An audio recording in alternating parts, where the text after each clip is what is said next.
안녕하세요. 대방고시학원에서 식품화학을 강의하고 있는 장미입니다. 자, 오늘은 선생님이 2021년도 10월 16일에 시행되었던 서울시 보건연구사 식품화학 기출해설 특강을 준비했습니다. 아마 서울시 같은 경우는 이제 문제가 공개되기 때문에 이제 10월 16일 날 이제 2시부터 해당 시험을 본 학생들이나 또는 타 지역 응시생들 또 시험을 준비하고 있는 분들이 시험지를 출력해서 한 번씩 다들 점검을 해보셨을 것 같은데요. 그래도 문제 여러 가지 중에 또 궁금하신 부분들이 있을 수 있고 또 이런 문제들이 또 공개된 이 기출 문제들을 풀어봄으로써 본인의 실력을 점검하거나 아니면 서울시는 이런 스타일의 문제가 나오는구나 이렇게 생각해 볼 수 있습니다. 서울시 같은 경우에는 제 기억에 지금 18년도 요때 시험이 있었고 그 이후에는 지금 선택 과목이 이제 미생물로 해서 한 번 있었는데 올해 21년도에는 미생물과 식품화학 두 개 중에 하나의 선택 과목을 고를 수 있는 이제 시험이 시행되었고 사전 공고가 날 때부터 아마 많은 학생들이 거주지에 제한이 없기 때문에 서울시에 관심을 갖고 있는 걸 알고 있습니다. 자, 서울시 문제는 제가 이제 공개된 문제들을 쭉 파악했을 때는 그전까지 크게 난이도가 어려운 문제는 없었거든요. 그래도 이제 논란이 됐던, 왜냐하면 이제 공개된 문제들은 이의제기나 항상 이제 보기나 이런 것들 부분에서 정답 없음 처리가 되거나 논란이 될 수 있는 경우들이 있어서 이제 체크를 하고 공개된 문제 중에도 한두 문제 정도 그런 문제들이 있긴 한데요. 18년도 같은 경우는 크게 어렵지 않았었는데 올해 문제 스타일을 우선 간단하게 총평을 하자면요. 문제 길이는 이제 워낙 길었죠. 네, 사실 보건연구사 시험은 대부분 길기 때문에 아마 놀라지도 않았을 거예요. 근데 이제 시험 문제가 길었고 이 계산 문제가 출제가 됐었고 그리고 우리가 이제 자주 익숙하게 봤던 수분 파트나 그리고 이제 갈변 파트 대비를 해왔는데 조금 자세한 그 생성 단계 같은 것들을 묻는 문제들이 조금 있었습니다. 자, 그래서 그런 부분에서 좀 낯선 내용에서 당황을 했을 수 있을 것 같고요.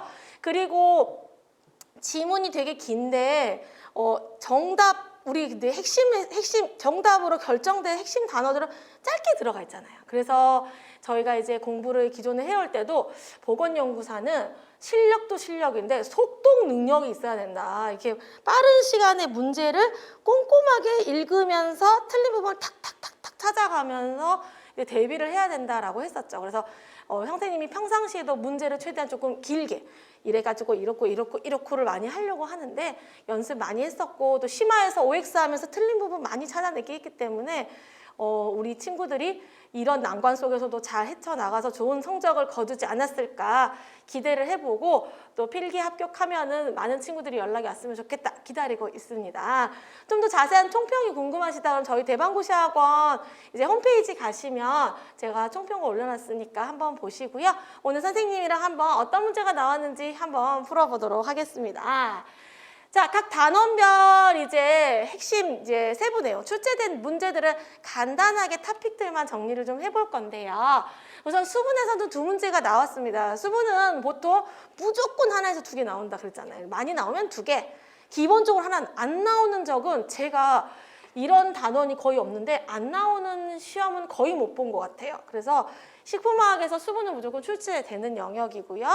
그 다음에 우리가 이제 메인 영양소죠. 탄수화물, 지질, 단백질 이렇게 세 개의 영양소가 이제 항상 9문제에서 11문제 정도 출제가 된다라고 했는데 역시 아주 딱 스탠다드하게 그렇죠. 10문제가 출제됐습니다. 탄수화물부터 단백질까지 10문제가 출제되었고 골고루 이제 출제가 되었습니다. 자, 그 다음에 이제 비타민은 출제가 되지 않았고요. 무기질 같은 경우 이제 두 문제가 출제됐고, 색과갈변, 그죠? 색과갈변은 우리가 약간 이제 그 메인 영양소와 항상 같이 따라다니면서 많이 나오는 파트 중에 하나예요. 물론 또 선생님이 이제 책마다 식품의 색과 그 다음에 식품의 갈변을 구분하는 책도 있지만 저 같은 경우는 이제 하나의 단원에 들어있다 보니 늘 자주 나오는 단원들에 들어가 있습니다. 그래서 색과 갈변 파트에서 출제가 됐고요. 맛이랑 이제 뭐 냄새 파트에서는 출제되지 않았고 지금 같은 날에 시험 봤던 다른 시도들에서는 냄새 파트의 문제가 조금 까다롭게 출제돼서 질문이 많이 올라오고 있는데요. 여기에서 이제 서울시는 출제가 되지 않았고 물성도 굉장히 쉬운 형태로 출제됐습니다. 마지막으로는 이제 독성 물질. 이게 선생님이 또 이제 위생을 가르치고 있기 때문에 독성 물질에 대한 부분을 늘 언급을 하고 있는데 거기에서 아크릴아마이드 출제됐습니다. 자, 어떤 내용들이 있는지 이제 세세하게 조금 문제를 풀어보면서 살펴보도록 할게요. 자, 1번 문제는 2차 유도 단백질에 대한 문제입니다. 자, 2차 유도 단백질에 대한 문제 어렵지 않죠? 왜? 너무나 잘 외워온 부분입니다. 선생님이 1차와 2차 유도 단백질이 있는데 이 2차 유도 단백질 같은 경우는 딱 3개밖에 없어, 얘들아. 3개만 외우면 돼. 나머지는 1차야. 이렇게 1차 외우지 말고 2차를 외워라고 했었죠. 그래서 2차 유도 단백질에는 딱 3개가 있었습니다. 첫 번째는 프로테오스, 그 다음에는 펩토, 마지막으로 펩타이드. 이렇게 3개가 2차 유도 단백질이기 때문에 정답은 4번입니다. 이렇게 3가지만 외우시면 됩니다. 아주 간단한 형태로 출제가 되었습니다. 자, 그 다음 문제 볼까요? 자, 그 다음 문제 계산 문제 나왔습니다. 제가 이제 우리 식품화학을 가르치면서 이 계산 문제는 이제 수분 파트에서 나오는 문제인데 이거 정말 많이 풀어봤어요, 사실은. 근데 저는 조금 어렵게 됩니다. 그래서 아이들이 이게 과연 1분 안에 풀 수 있는 문제입니까, 선생님? 막 이랬거든요. 그래서 야, 이렇게 해서 산수 연습을 많이 해놔야 당황하지 않을 거야 라고 했는데 서울시 분들은 굉장히 양반처럼 문제를 내주셨습니다. 왜냐하면 아주 풀이가 쉽게 정말 한 30초 안에 풀 수 있도록 숫자를 잘 맞춰주셨어요. 그래서 여러분들이 아마 쉽게 풀었을 거라고 생각하고 있어요. 왜냐하면 우린 이거보다 훨씬 복잡한 숫자와 그 다음에 훨씬 복잡한 그 영양소들을 넣어서 이미 문제를 많이 풀어봤었거든요. 그때 선생님이 분명히 말했죠. 계산 문제 나온다. 나올 수 있다. 충분히 나올 수 있다. 그래서 이거 풀었을 거라고 생각합니다.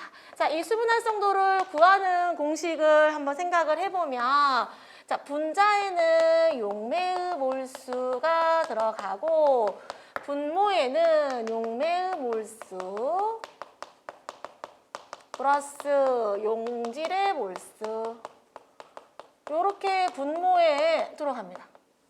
분의 용매 몰수 이렇게 구하시면 됐죠. 자, 몰수는 어떻게 구했었느냐?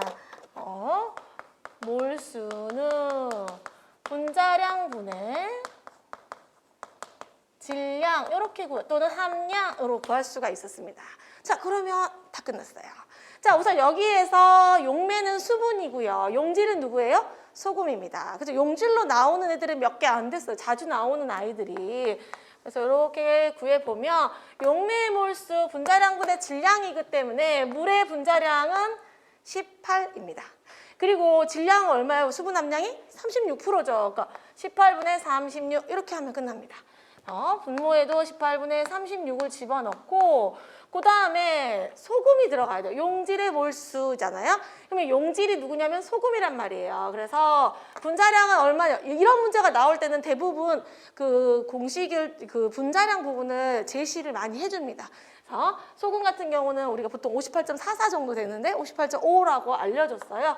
그래서 58.5를 넣고 함량은 29.25 정확히 절반이죠. 그래서 되게 센스 있다. 나 혼자 생각했거든요. 이렇게 됩니다. 이거 이제 풀어주면 되는데 2죠. 위에가 2고 밑에는 2 플러스 이렇게 풀면 이게 2배잖아요. 그러니까 2분의 1이잖아요. 그러니까 0.5 해서 2.5 이렇게 바꿔주면 2를 2.5로 나누기만 하면 끝납니다. 그래서 얼마가 되냐면 0.8 이렇게 계산이 됩니다. 그래서 정답은 1번인 0.8이다. 이렇게 구해주시면 돼요. 그래서 이런 부분을 보고 시간을 많이 세이브해 주셔서 너무나 고맙구나 이렇게 생각을 하지만 여러분도 분명히 수분 활성도 문제, 계산 문제 나올 수 있습니다. 그래서 꼭 연습하셔야 돼요. 자, 그 다음에 3번 문제 살펴봅시다. 자, 3번 문제는 우리 탄수화물 문제고요. 탄수화물 문제 중에서 이당류와 3당류에 대해서 해당하는 이거는 우리가 이 아이들의 구성당과 결합 양식까지 달달달달 외우고 있기 때문에 요 정도는 뭐 우리 쉽게 풀 수 있어요. 자, 2당류와 3당류에 따라서 바르게 짝지어 놓은 걸 찾으면 되는데 락토스 2당류 맞지요? 그런데 트레알로스도 2당류예요. 3당류 아닙니다. 자, 2번 볼게요. 멜리비오스 2당류 맞습니다. 그런데 라피노스 3당류 맞습니다. 그래서 정답이 됐고요. 자, 말토스는 2당류 맞고 젠티오비오스, 자, 비오스, 셀로비오스, 멜리비오스 이런 아이들 2당류에 들어갑니다. 그래서 틀렸어요. 자, 그 다음에 셀로비오스는 2당류 맞는데 스타키오스는 몇 당류? 4당류입니다. 그래서 틀렸어요. 자, 그럼 그 다음에 4번 문제 볼게요. 4번 문제 보시면요. 여러분들 문제를 꼼꼼히 꼭 읽어보셔야 돼요. 왜냐하면 4번 문제를 보면 보기에서 유지의 가열산화 중에 일어나는 변화가 아닌 것을 모두 고른 것은 이잖아요. 근데 이제 급하잖아요. 지문도 됐다 길고. 그러니까 유지의 가열산화, 기억 니은이네 이렇게 하면은 바로 틀려요. 그래서 이런 문제 할 때 그래서 제가 정기 모의고사나 시점 모의고사 할 때 항상 모두 고르세요는 꼭 맞는 것을 고르는 경우가 많단 말이에요. 약간 선입견처럼. 그럴 때 아닌 것을 고르세요라고 했을 때 실제로 많은 친구들이 걸려 넘어져요. 그래서 그런 연습을 해왔지만 시험장에서 그걸 100번 발휘를 해야 돼요. 그래서 당황하지 말고 이럴 때 꼭 아닌 것에 동그라미 치고 잘 체크하셔야 돼요. 알겠죠? 자, 그러면 가열산화에 일어나는 변화를 보면 첫 번째 기억의 발현점에 당연하죠. 우리가 가열산화 하게 되면 튀김 한번 튀기고 나면 어떻게 된다 그랬죠? 그 다음 튀김은 금방 시커매지죠. 왜? 발현점이 떨어졌으니까. 그래서 발현점이 저하 맞고요. 그렇죠? 그러니까 이거는 맞는 내용이기 때문에 답이 아닌 거예요. 아닌 것을 골라야 된단 말이야. 그 다음에 니은 지속성 발포 현상이 일어나죠. 가열산화에 의해서. 그렇기 때문에 이것도 맞는 내용이기 때문에 정답이 아니라는 거예요. 그러면 비공액 이중결합의 증가라는 부분을 보시면 뭐냐면 우리가 산화에 의해서 일어날 수 있는 내용 중에 산화가 일어나서 유지가 변하게 되는 부분에서 모두 다 그렇게 된다 이런 게 아니지만 이런 현상들이 일어날 수 있다더라를 정리한 적이 있는데 우리가 자연계에서 원래 정상적으로 존재하는 지방산들은 비공액의 형태이지만 산화로 인해 공액으로 바뀔 수가 있었죠. 그렇기 때문에 비공액 이중결합이 줄어들 수 있겠죠. 증가하지 않고 또는 공액 이중결합이 증가할 수 있겠죠. 이렇게 바꾸셔야 돼요. 그래서 디귿은 해당이 돼요. 틀린 내용이니까. 자, 그 다음 마지막 쉬운 보기입니다. 왜냐하면 요오드가와 상가에 대한 내용 우리가 충분히 공부를 했는데 자, 요오드가는 어떤 거냐면 이중결합이 불포화도, 그죠? 지방산의 불포화도, 이중결합이 많으면 요오드가가 올라갔었어요. 그런데 산화로 인해서 이중결합이 줄어들 거기 때문에 요오드가는 감소하는 게 맞겠죠. 그래서 요오드가는 감소한다로 가야 되고 상가 같은 경우에는 우리가 누구를 측정하는 거였냐면 유리지방산을 측정하는 거예요. 그러면 자연계 일반적으로는 유리지방산의 형태는 거의 없는데 산화를 통해서 이렇게 산패가 되면 유리지방산이 늘어나죠. 그러면 상가를 측정하게 되면 이 유리지방산이 많아지니까 상가가 어떻게 돼? 높아진다. 이렇게 돼야 되죠. 그래서 이 내용도 틀린 내용이 됐기 때문에 정답은 디귿 리을로 가야 됩니다. 알겠죠?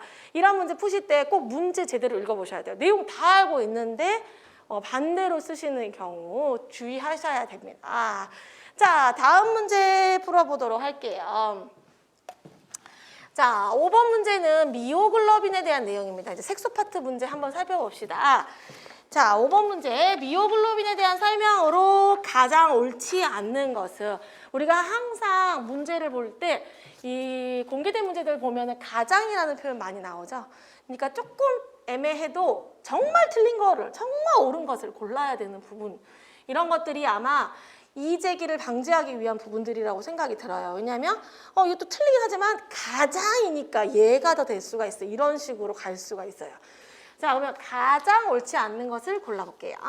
1번, 공기와 접촉하면 산소와 결합해서 햄에 포함된 이가처리온이 자, 우리 미오글로빈의 햄에 있는 것은 처리 이가였어요. 근데 공기와 접촉해서 산소와 결합을 하면 삼가처리온으로 산화되어 틀렸습니다. 그죠? 삼가처리온으로 산화되지 않아요. 그죠? 산소를 만나면 미오글로빈은 산소를 붙잡는 형태 옥시미오글로빈이 되지만 이 옥시미오글로빈의 중심철은 이가입니다. 그래서 삼가철로 산화된다라는 표현 틀렸어요. 그래서 1번이 정답입니다. 이거 우리 너무 열심히 배웠기 때문에 충분히 정답 맞출 수 있었던 문제예요. 2번, 한 분자의 글로빈 단백질에 철을 가진 글로빈 단백질, 철을 가진 햄이 결합된 구조로 미오글로빈은 적자색을 띠고 있습니다. 세 번째, 미오글로빈을 오래 가열하면 글로빈에서 햄이 분리되어서 헤마틴 또는 헤민이 생성되고 가열이 계속되며 갈색 또는 회색의 산화 포피린 유도체를 형성한다. 맞습니다. 그렇죠. 자, 4번. 육류에 질산염을 첨가하면 미생물의 작용에 의해서 아질산을 거쳐서 니트로소끼, 그죠? 산화 질소가 생성이 되고 이게 미오글로빈과 결합을 하면 뭐가 돼요? 선홍색의 니트로소 미오글로빈이 만들어집니다. 그죠? 이 문제를 보시면 정말 중간중간에 사실 햄에 이렇게까지 계속 영어가 들어갈 필요가 없거든요. 근데 이렇게 되면서 계속 문장은 길어지고 여러분들이 있는 가동력이 떨어지게 돼요. 그러니까 여러분들 이런 문제들은 또는 이런 문장들을 자주 보세요. 그래서 선생님도 이렇게 볼 때마다 어떤 생각하냐면 문제 낼 때 반복적이어도 계속 영어를 중간중간 끼워 넣어봐야겠다 이런 생각 많이 하거든요. 왜냐하면 이게 쭉 읽으면 우리 시험지 보셨겠지만 이 시험지 같은 경우에는 전체 한 절반의 여기가 전부 다 글씨인 상태잖아요. 보건연구사 같은 경우. 읽다가 순간 정신을 놓치면은 틀린 포인트 잘 못 찾을 수가 있어요. 그래서 늘 긴 지문에 익숙하게 만들어 놓으셔야 되는 게 연구사 준비하시는 분들의 준비해야 될 일들이에요. 자, 그 다음 6번 문제는 무기질 문제 살펴봅시다. 자, 무기질 문제. 가장 옳은 것은 입니다. 1번. 식품 중 산 생성 무기질의 함량은 산도로 알 수 있는데 이는 식품 100g을 완전히 회화시켜 얻은 회분의 수용액을 중화하는 데 소요되는 0.1노르말 HCl의 밀리리터 수이다. 자, 이 산도의 정의 이런 부분들은 선생님이 여러 번 풀어본 적이 있었거든요. 우선 산 생성 무기질의 함량이라는 거는 산 생성 무기질은 음이온이죠. 음이온이기 때문에 그렇죠.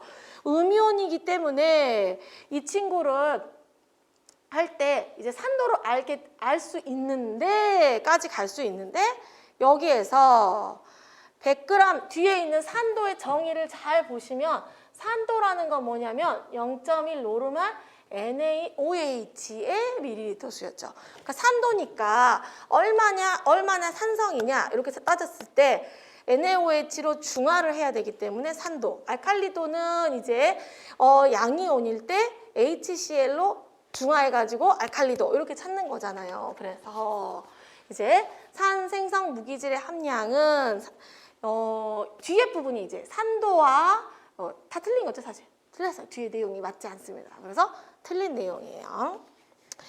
자, 그 다음에 2번. 비타민 C, 비타민 D, 젖당, 피트산 등은 인체에서 칼슘의 흡수를 촉진시킨다. 자, 다른 친구들은 괜찮아요. 맞아요. 근데 여기 피트산 틀렸습니다. 피트산은 칼슘의 흡수를 억제시키는 인자이죠. 그 다음 몰리브덴은 자 3번의 내용은 몰리브덴이 아닙니다. 우리 이거 다 배웠죠. 셀레늄이죠. 그래서 선생님이 글루타치온이라고 하면 안 된다. 이거 되게 많이 장난친다고 했었어요. 글루타치온 해가지고 셀레늄 연결하거나 글루타치온 페록시데이즈를 이제 다른 금속하고 연결한 거거든요. 그러면 글루타치온 페록시데이즈의 구성 성분은 누구냐면 몰리브덴이 아니라 셀레늄입니다. 셀레늄. 자, 그래서 이 셀레늄은 이렇게 가산화물 제거와 관련되어 있죠. 그래서 우리가 비타민 E하고도 관련성 같이 배웠었습니다. 마지막 마그네슘은 인체에서 대부분 인산염의 형태로 뼈나 치아에 함유되어 있으며 근육을 이완시키고 신경을 안정시키는 작용을 한다. 맞습니다. 정답. 자, 그 다음 내용은 우리 12번째 파트죠. 식품의 독성물질 대란 파트입니다. 다음 보기에서 해당하는 식품의 유해물질은 누구냐라고 되어 있습니다. 자, 보기를 살펴볼까요? 감자, 시리얼 등 전분질 식품은 고온에서 튀기거나 구울 때 생성된다.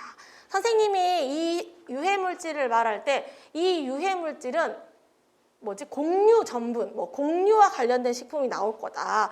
전분질 식품이라는 표현이 있으면은 이 물질이다 생각할 수 있다라고 했었는데 역시 출제가 됐습니다. 그죠? 그래서 아크릴아마이드 하면은 선생님이 감자튀김 예시도 많이 들어줬고 감자칩 예시도 많이 들어줬었어요.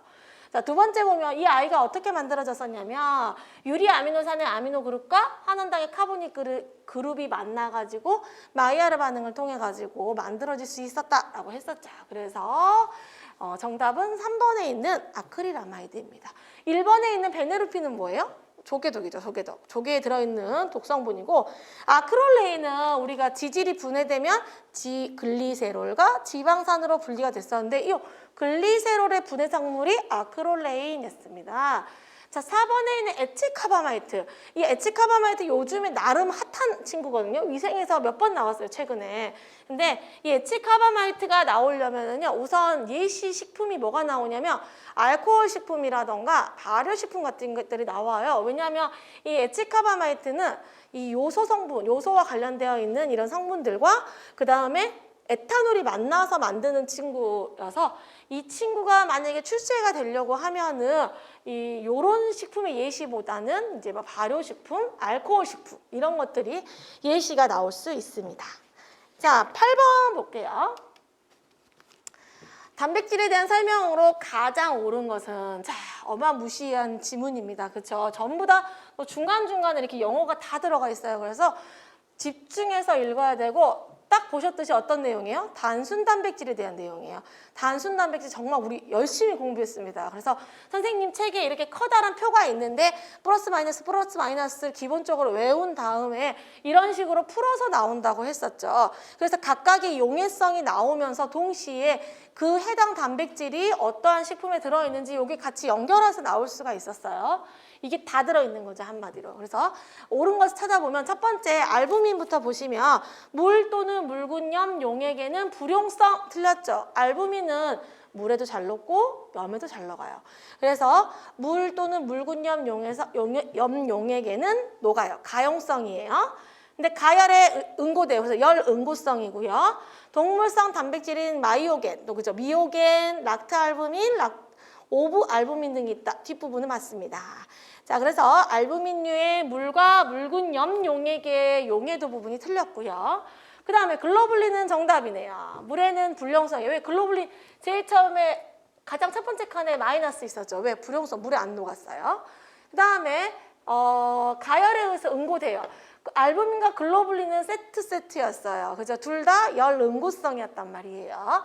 열에 응고되고 황산암모늄 반포화 용액에서 침전되며 우리 배웠던 내용입니다. 그죠?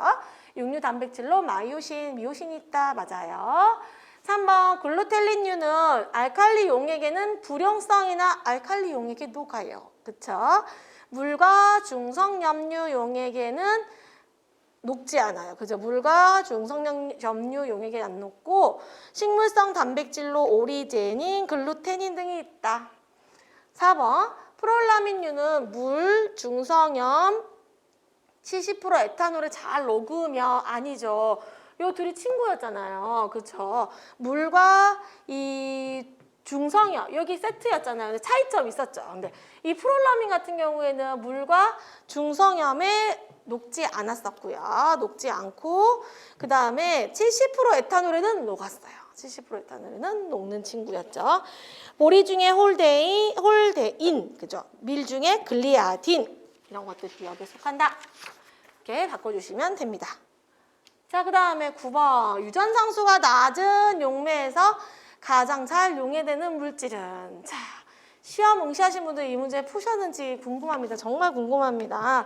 선생님도 보고 되게 깜짝 놀랐었는데 이 문제의 유전상수 부분을 선생님이 언제 다뤄준 적이 있냐면 우리 기출 예상 문제집 있죠.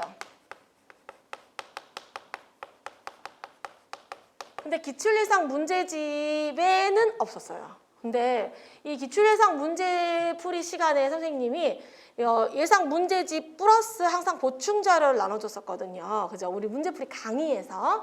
그럴 때 보충 자료에는 어떤 내용들이 있었냐면 전년도 기출 문제가 단원별로 정리가 되어 있고 그리고 선생님이 그 파트에서 내고 싶었던 조금 더 보충하고 싶었던 문제들을 이제 더 추가해서 그래서 기출문제집은 사실 그냥 이제 서점에서 구입할 수 있기 때문에 이렇게 강의를 듣는 친구에게 좀 더 메리트를 주기 위해 그 문제를 사이드로 더 프린트로 제공하고 있었는데 그 문제에서 나왔습니다.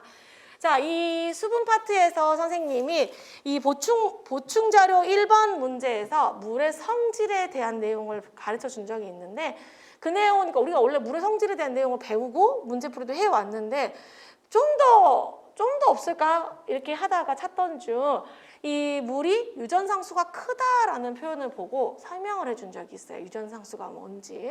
그래서 그 강의를 혹시 들으셨던 분들이 이 문제까지 맞췄다 그러면 선생님 정말 너무 좋을 것 같아요. 자, 이 유전상수 같은 경우는 어떻게 접근을 하면 되냐면 막 진공하고 이렇게 그 우리가 지식인에서 막 치고 이런 내용에서 공부하기에는 일반 화학적이고 우리가 이제 이 식품화학에서 유전상수, 이 식품 성분들에서 유전상수를 조금 접목을 할 때는 주로 극성, 비극성을 연결해서 설명할 수가 있는데 보통 비극성 용매는 유전상수가 작아요.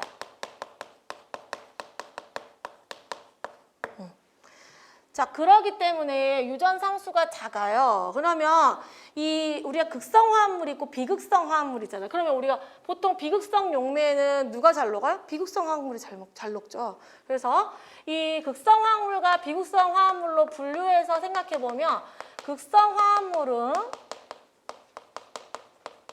이렇게 유전상수가 작은 비극성 용매에선 잘 안 녹아요. 그래서 극성 화합물은 유전상수가 작은 비극성 용매에서는 잘 녹지 않는다고.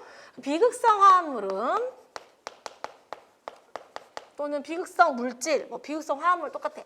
비극성 화합물은 이런 비극성 용매, 유전상수가 많은 비극성 용매에서 잘 녹아요.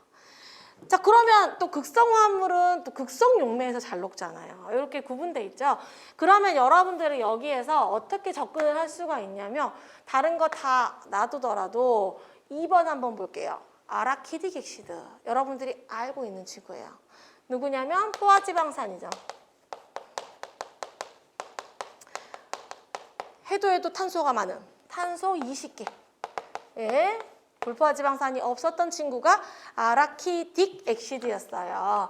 그러면 이런 아라키딕 액시드는 지방산이고 포화지방산이기 때문에 그렇죠. 비극성 화합물이란 말이에요. 그래서 비극성 물질이기 때문에 이 9번 문제에서처럼 유전상수가 낮은 용매 이 말은 그죠? 비극성 용매에서 잘 용해되는 물질은? 이라고 물어보는 거예요.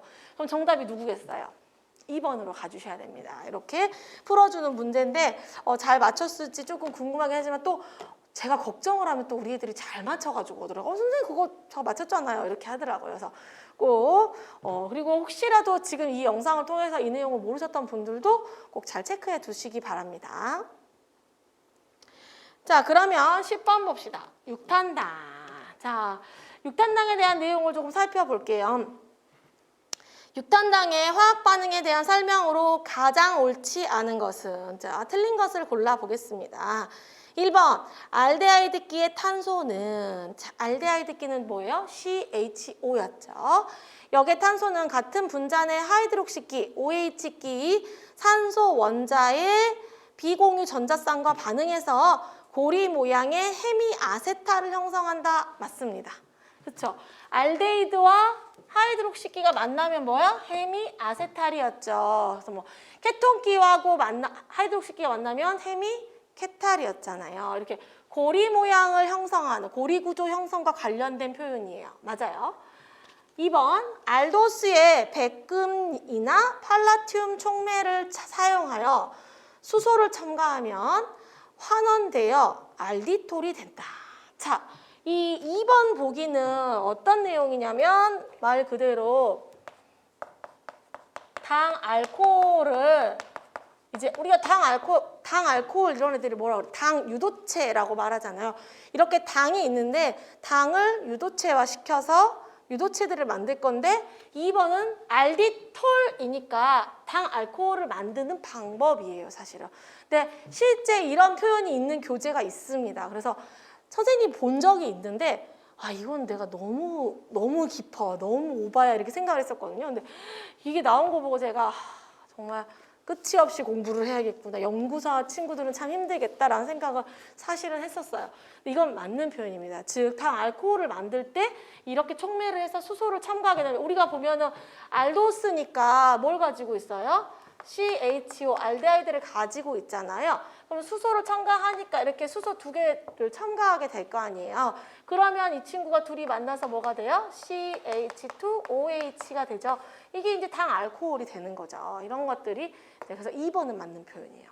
3번. 이게 하나만 나오면 모르는데 또 3번 또 나왔어요. 잘 보시면 3번은 알도스는 산성 조건에서 AG, 그 다음에 CU 등과 같은 금속이온에 의해 산화되어 알돈산이 생성된다. 자, 문구를 봤을 때는 알도스에서 알돈산이 됐기 때문에, 그렇죠. 유도체 중에서도 산화에 대한 내용이에요. 우리가 당을 유도체화시키면 산화시키면은 알돈산, 우론산, 당산 이렇게 바뀌었죠. 알돈산에 대한 내용인데 어디가 틀렸냐면 산성 조건이 아니에요. 여기가 틀렸어요. 여기가. 그렇죠. 여기는 정말 어렵지 않았을까 생각을 하고, 근데 이제 워낙 연구사 학생들이 이제 선생님이 가르쳐주는 플러스에 항상 알파를 그냥 마음에 염두에두고 공부해두기 때문에 이 내용을 혹시나 봤으면 좋았겠다라고 생각을 하는데, 여기 부분을 뭘로 바꾸시면 되냐면 알칼리로 바꾸시면 돼요. 알칼리 어느 정도냐면 pH 10에서 11 정도.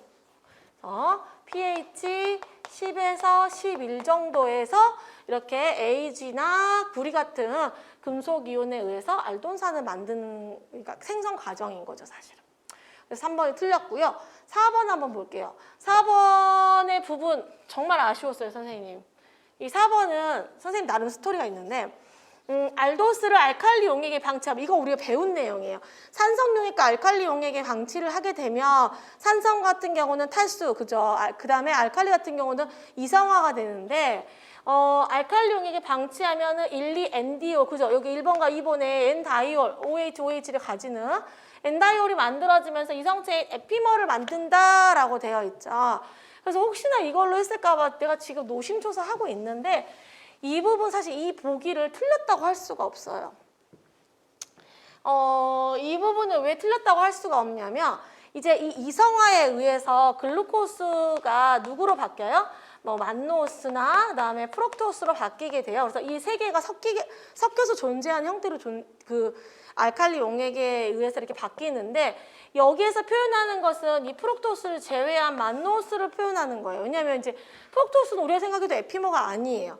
근데 여기에서는 만노스만을 두고 이제 에피머다 이렇게 되어 있는데, 이게 어떤 내용이냐면 정확히 선생님 기억나는 게, 이 내용은 이런 에피머라는 표현이 사실은 여러 책에 있어요.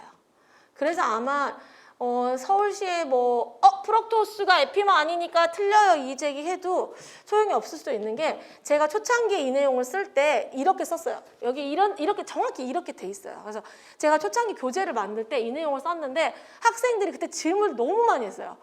왜 프록토스는 에피머가 아닌데 에피머라고 썼냐 막 이래서 너무 피곤하다. 그래서 지웠어요. 그 부분을 없앴어요. 그 표현을.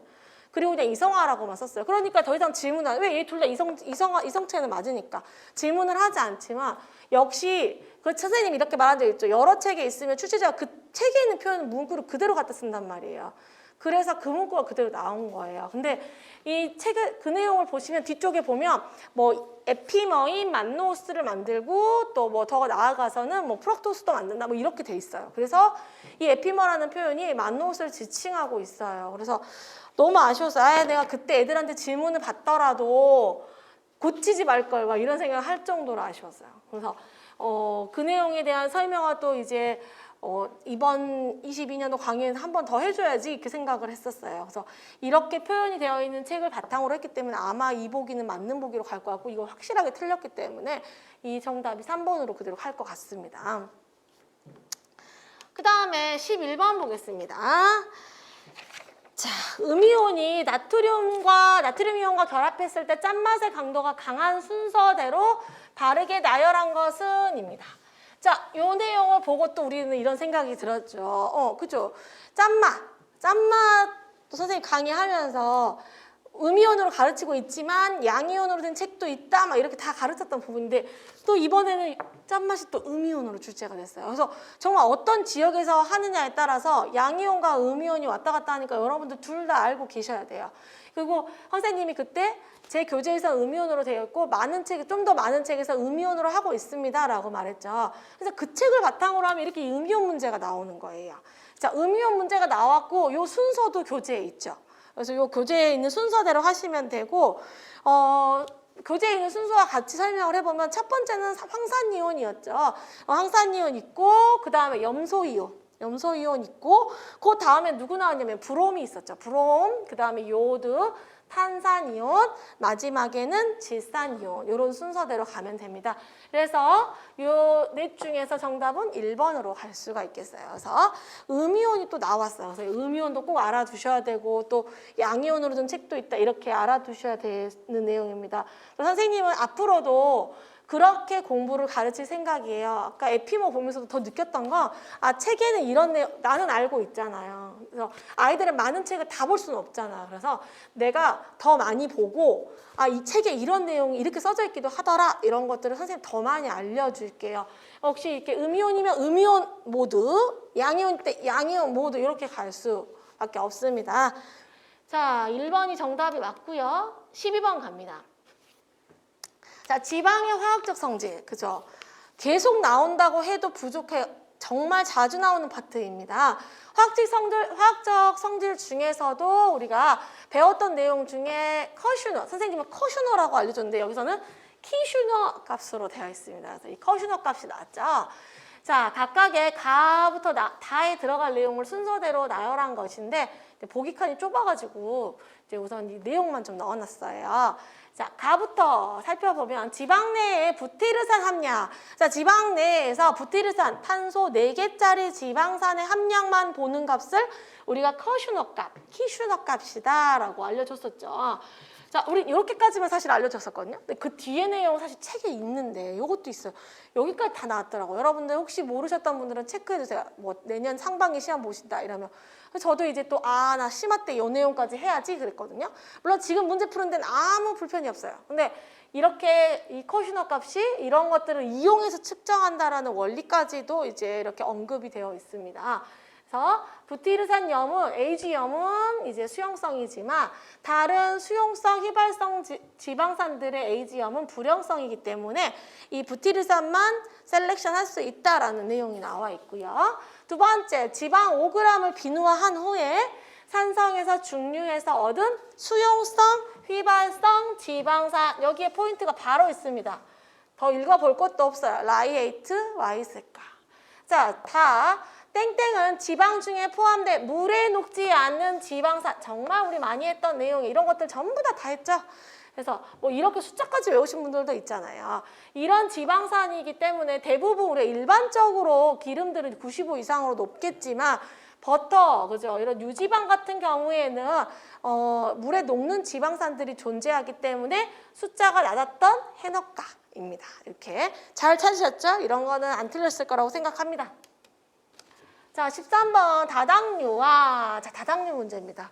그냥 여러분들도 공부 정말 열심히 했지만 막 잔탄권, 히알루론산 보기만 해도 좀 약간 어떡하지? 막 피곤할 수 있을 거예요. 왜냐면 여기를 완벽하게 외우기가 쉽지 않거든요. 그래서 선생님도 그 보건연구사는 알아야 됩니다라고 하지만 여기를 완벽하게 다 외우지 않다 보면 이 단어만 봐도 어떡하지? 이런 생각이 딱 들잖아요. 근데 역시나 보건연구사 친구들은 이런 그 앞에 단수 다당류 말고 복합 다당류 같은 경우도 이 아이들의 구성하고 있는 당이나 그 다음에 구성 결합 형식, 베타 1, 2다 이런 것까지 꼼꼼하게 살펴보셔야 됩니다. 그래서 그런 부분들에 대해서 물론 꼼꼼하게 살펴보고 있는지도 알고 있어요. 하지만 꼼꼼하게 살펴보셔야 되고 이 문제 역시 정말 꼼꼼하게 봐야만 답을 찾을 수 있는 내용이었어요. 자, 한번 봅시다. 다당류와 다당류를 구성하는 성분들에 대한 설명으로 틀린 거. 1번, 히알루론산은 글루쿠론산, 그죠? 글루쿠론산과 N아세틸 글루코사민으로 구성되어 있다. 맞습니다. 그죠? 우리 교재에도 나와 있듯이 글루코사민하고 그 다음에 글루쿠론산이 결합되어 있는 형태의 뮤코다당류였습니다. 두 번째 볼게요. 잔탄검의 주요 구성 단위는 여기 글루코스, 글루쿠론산까지 맞는데 람노스가 틀렸어요. 그쵸? 람노스가 틀리고 누구를 집어넣어줘야 되냐면 예를 들어 디만노스 또는 이제 디아세틸 만노스 또는 뭐 피루부산 이런 아이들이 언급되어 있습니다. 그래서 잔탄검에서 람노스 부분이 잘못된 부분으로 생각됩니다. 3번 이눌린은 이런 건 이제 쉽죠. 사실은 단순 다당류는 쉬운 편이죠. 베타 프록토프라노스가 베타 1, 2결합으로 결합된 친구고요. 키틴은 키틴인지 키토산인지 잘 보셔야 됐죠. 키틴 같은 경우에는 여기 아세틸기 붙어 있어야 됩니다. 그래서 아세틸 글루코사민이 베타 1,4 결합한다. 베타인지 알파인지 1,4인지 1,6인지 이런 거 꼼꼼히 체크하고 넘어가셔야 돼요. 자, 그 다음에 철 문제 살펴봅시다. 자, 철분에 대한 문제. 자, 철분에 대한 문제는 틀린 것을 고르는 문제예요.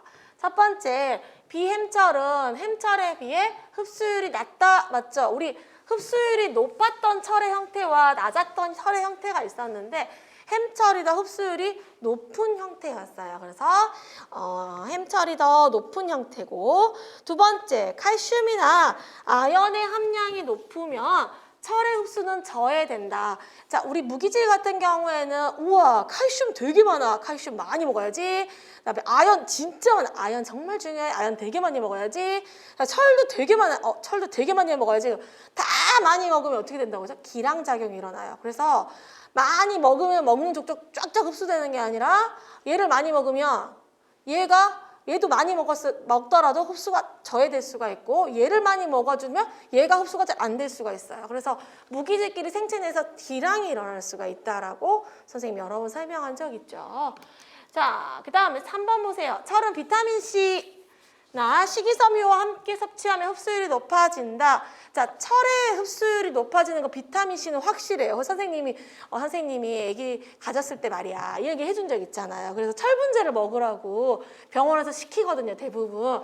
그렇게 됐을 때 빈속에 먹으세요. 뭐 그 다음에 오렌지 주스랑 같이 먹으세요. 이런 얘기를 하는데 비타민C가 철의 흡수율을 높게 도와주기 때문이에요. 하지만 그죠 식이섬유는 아닙니다. 빌런 같은 애예요. 얘는 요즘 자주 쓰고 있어요. 그 단어로.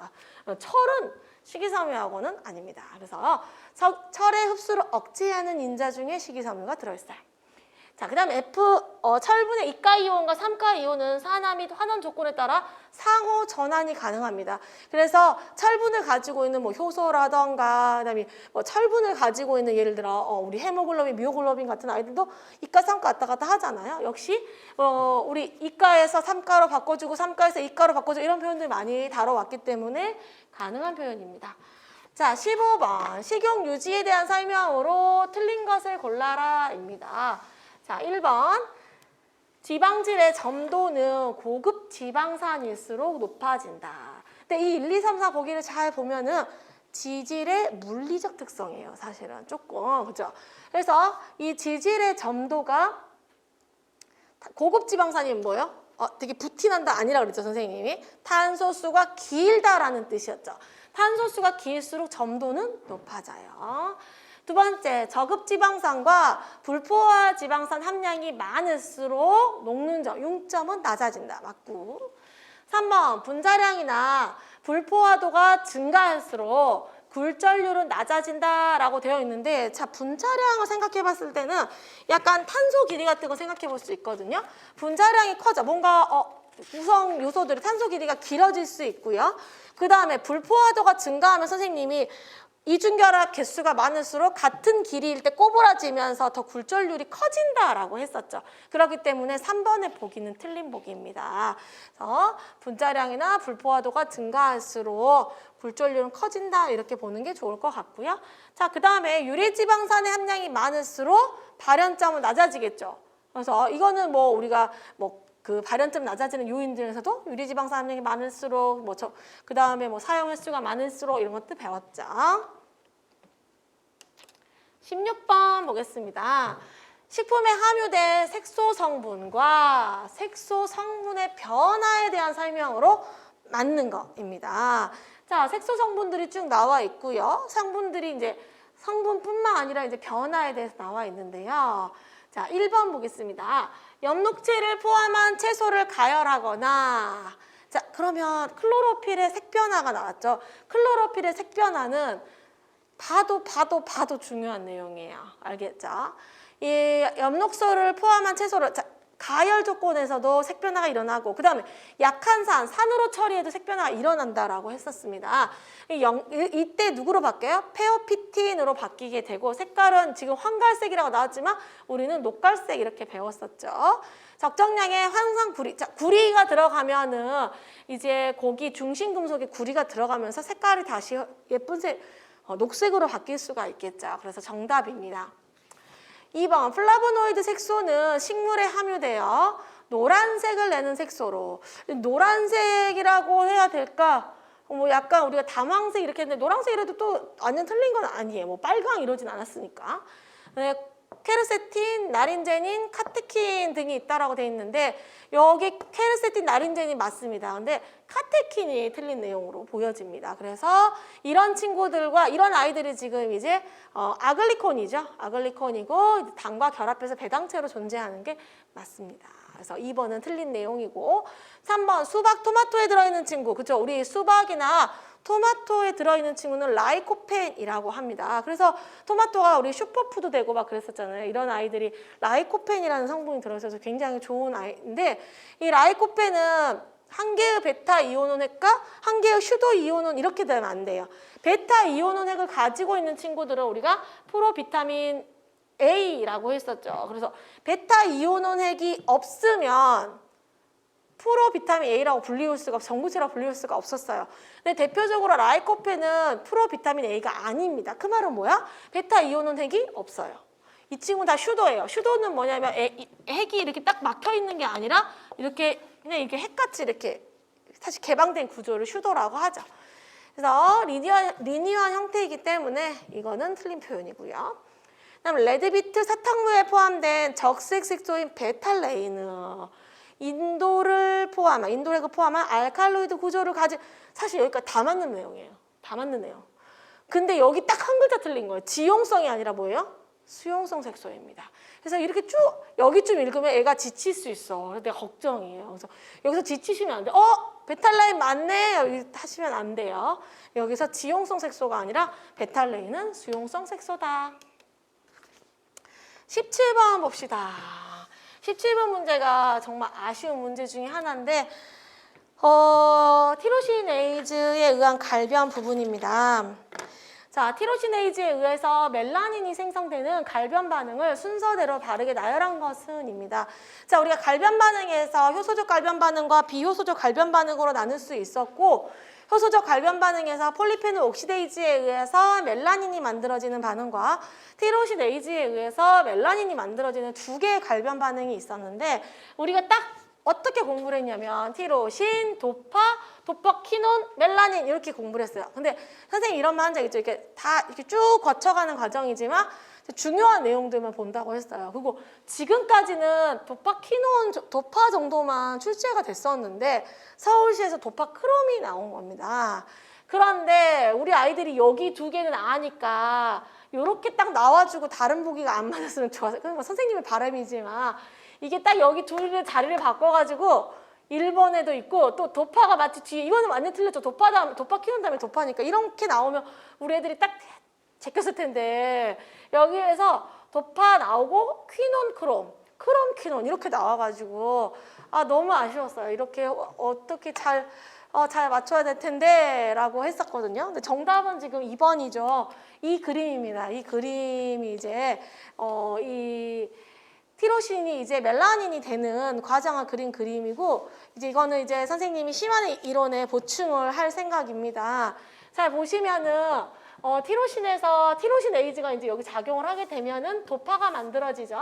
그 다음에 도파키논이 된단 말이에요. 도파키논이 된 다음에 이렇게 도파크롬을 거쳐서 쭉 가다가 멜라닌이 만들어지고 뭐 이쪽 경로로 가기도 하는데, 산소가 많이 있냐 뭐 적게 있냐 이런 거에 따라서 달라지더라라고 하지만, 이제 결정적으로 내용을 보시면 키논 다음에 크롬을 거쳐서 이러면 이제 또 우리가 공부할 때 이제 이거 다 외운다. 이제 도파키논, 여기 또 뭐 도파키논, 그 다음에 루코 도파크롬 이런 식으로 다 외우게 되겠죠. 또 공부량이 또 늘어나는 문제입니다. 근데 아쉬웠어요. 이 문제가 여러분들이 잘 실력을 발휘해줬으면 신공을 발휘해야 되겠다 이렇게 생각을 했던 문제 중에 이게 문제 하나입니다. 자, 그러면 순서는 키논 다음에 크롬, 그 다음에 멜라닌으로 공부하시면 됩니다. 18번. 동물의 뇌에 미 신경 조직이 존재하며 스핑고신, 지방산, 갈락토스로 구성된 당지질은, 이런 거는 너무 기본적인 문제죠. 스핑고신이 몸통이 나왔다. 그러면 선생님이 스핑고 당지질이라고 했어요. 여기 당지질 부분에 누가 붙어요? 지방산이 붙고, 그죠? 여기에 누가 붙어요? 갈락토스가 붙으면 누가 된다고? 세레브로사이드입니다. 19번. 자, 19번은 아미노산의 화학 반응에 대한 설명으로 가장 옳은 것은, 자, 아미노산의 화학 반응 같은 경우는 구조식을 통해서 우리가 공부를 했는데, 이런 구조식을 통한 공부, 눈으로 보는 공부 플러스 어떻게 된다고? 얘가 얘를 만나 얘가 되고, 이런 식으로 글로 표현된 보기를 꼭 익숙하게 해야 된다고 했죠. 역시 글로 표현된 보기가 나왔습니다.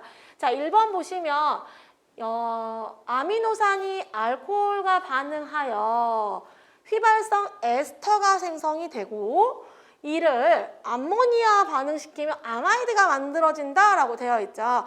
아마이드 반응이에요. 그렇죠? 그 아마이드 반응은 선생님 근데 쭉쭉 설명한 적이 있지만 그렇지 라고만 하시면 안 되고, 뭐가 돼서 뭐가 되고 뭐가 된다까지 꼼꼼히 보셔야 돼요. 자, 1번은 맞는 표현입니다. 2번 볼게요. 아미노산이 포름알데히드와 반응하면 카르복식기가 제거되어 뭔가 이상해지기 시작해요. 이산화탄소 암이 된다? 틀렸어요. 그죠? 아미노산이 카르복식기가 제거되고 이산화탄소와 아민이 생성되는 반응은 우리가 탈탄산 반응이라고 하는데, 이런 반응이 일어날 때는 요거 4번에 있는 수산화 바륨과 함께 가열하면 카르복식기가 제거되고 이산화탄소와 아민이 만들어진다. 이렇게 가야 돼요. 동시에 두 개를 다 죽였네요. 2, 4번 다 틀렸어요. 그죠? 3번, 프롤린과 하이드록시프롤린이 아질산과 반응하면 질소가스를 생성한다라고 되어 있는데, 질소가스를 생성하려면 아미노산 내에 이렇게 아미노끼를 가지고 있어야 돼요. 그런데 프롤린과 하이드록시프롤린은 아미노끼가 없고 누가 있었어요? 이미노끼가 있었어요. 이미노, NH를 가지고 있기 때문에 이 둘은 그죠, 질소가스를 생성하지 못하는 그런 예외의 아미노산이다 배웠습니다. 마지막 문제는 쉬운 문제였죠, 여러분. 졸 상태에 해당하지 않는 식품은 이라고 되어 있어요. 자, 졸이라는 건 뭐예요? 이제 분산매와 분산질을 했을 때 분산매와 분산질을 정리하면 분산매가 뭐다? 액체이고 분산질이 뭐다? 고체인 친구였죠. 자, 그래서 분산매가 액체이고 분산질이 고체인 친구 중에 졸은, 그러니까 졸의 형태는 된장국, 스프, 그 다음에 젤라틴 용액이라고 했기 때문에 졸이 맞겠죠. 그런데 마요네즈 같은 경우는 졸의 형태가 아니었어요. 마요네즈는 누구예요? 그렇죠. 유화입니다. 유화액이었죠. 유화 상태예요. 그래서 유화는 뭐야? 분산매가 액체이고 분산질도 액체인 친구였어요. 그리고 유중수적형이냐 수중유적형이냐라 구분했었지. 그러면 마요네즈 같은 경우는 수중유적형입니다. 유중수적형은 두 개만 있다고 하죠. 버터마가린. 버터마가린 제외한 다른 유화액들은 수중유적형이다. 이렇게 이제 선생님이랑 같이 공부를 했던 내용입니다. 자, 이렇게 20문제를 다 정리를 해봤습니다. 여러분들 어떻게 이제 풀어보셨는지, 현장에서 어떻게 풀어보셨는지, 또 다른 지역이나 시험을 준비하시는 분들이 지금 이 문제 어떻게 보셨는지, 혹시 궁금한 내용이나 또 느꼈던 내용도 있으면 언제든 카페에다가 쪽지 남기셔도 되고 질문 남겨주셔도 됩니다. 그래서 다시 한번 이야기하고 싶은 것은 보건연구사의 경우에는 무조건 정말 긴 지문이 나올 확률이 높습니다. 그렇지 않을 수도 있겠지만 지금 10월 16일에 동일 날짜에 대전, 부산, 그 다음에 충남, 그리고 제주 이런 지역들이 시험을 봤거든요. 근데 시험 이게 보건 내용 중에 이거보다 훨씬 긴 지문이었어요. 이거보다 훨씬 긴 지문이었어요. 이런 식의 보건이 정말 많아요. 그래서 여러분들 지문이 굉장히 길게 나오는 형태이기 때문에 연구사로 준비하시는 분들은 이 긴 지문이 조금 익숙하셔야 되고요. 긴 지문에서 익숙한 다음 어떻게 해야 돼? 빠른 시간에 가장 정확하게 틀린 곳을 콕콕 찍어내는 연습 꼭 하셔야 됩니다. 그리고 이 각 파트에 정말 중요하고 내용, 그죠? 조금 사이드에 있거나 깊이 있는 내용을 하셔야 됩니다. 그래서 연구사는 넓고 깊게 공부하셔야 돼요. 그래서 이 모든 파트들에 있는 내용도 독성 물질에 있는 파트, 요즘에 또 건강기능식품까지 영역이 넓어졌기 때문에 거기 영역들을 좀 살펴보시고, 또 우리가 지금까지 또 혹시 이제 공부를 작년부터 올해 조금 더 1, 2년 정도 해왔다라고 하시면 이제 이 공부의 난이도를 좀 더 깊게 살펴보시게 되고, 또 다른 책들도 보셔서 책에서 출제되는 표현들이 있으니까 그런 것들을 조금 잘 정리를 해주시면 좋을 것 같습니다. 보건연구사 시험은 정말 어려운 시험 중에 하나입니다. 그래서 여러분들 내가 나만 힘든가? 그런 생각 하시지 않으셔도 돼요. 모두 힘듭니다. 가르치는 선생님도 너무 힘들다고 말한 적 있죠. 그래서 모두 힘든 시험이기 때문에 그럴수록 힘내서 전략 잘 짜시고, 공부하는 방법도 어떤 방식으로 가느냐에 따라서 내가 맞춤형으로 공부를 하는 게 나의 시간을 절약할 수 있는, 그리고 시험에 빨리 합격할 수 있는 길이라고 생각합니다. 자, 영상 잘 보시고요. 또 궁금하신 점 있으면 저희 대방고시학원에 연락 주시거나 아니면 품격 카페 통해서 연락 주시면 선생님도 언제든 만날 수 있습니다. 자, 여기까지 서울시 보건연구사 식품화학 과목의 기출해석 특강을 마치도록 하겠습니다.